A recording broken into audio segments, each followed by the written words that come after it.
Voy, bu pitssani tayyorlab sotganimda 100% millionercha bo'lardim.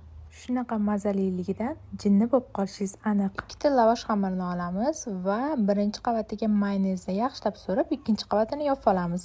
To'rt sirni tort teshitiga qo'yib, zubachista bilan qotirib olamiz. Videoda ko'rsatilgandek, aytgancha sahifamga obuna bo'ling. Bundan ham qiziqarli zo'r retseptlar bor. Tort teshitini buklab olganimizdan keyin ketchup yoki tomatni pasta surib olamiz o'rtasiga va xohishingizga ko'ra kolbasa yoki sosiska uyda nima bo'lsa o'shani to'g'rab solamiz.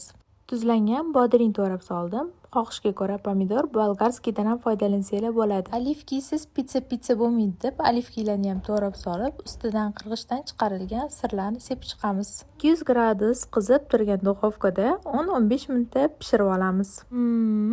Mazaliligidan qayta tayyorlashga majbur bo'lasizlar. Sirlari shunaqa cho'ziluvchan bo'lib chiqadi. Yoqimli ishtaha. Bir marta bo'lsa ham shu retsept asosida tayyorlab ko'rib, kommentariyada javobinglarni yozib qoldiringlar.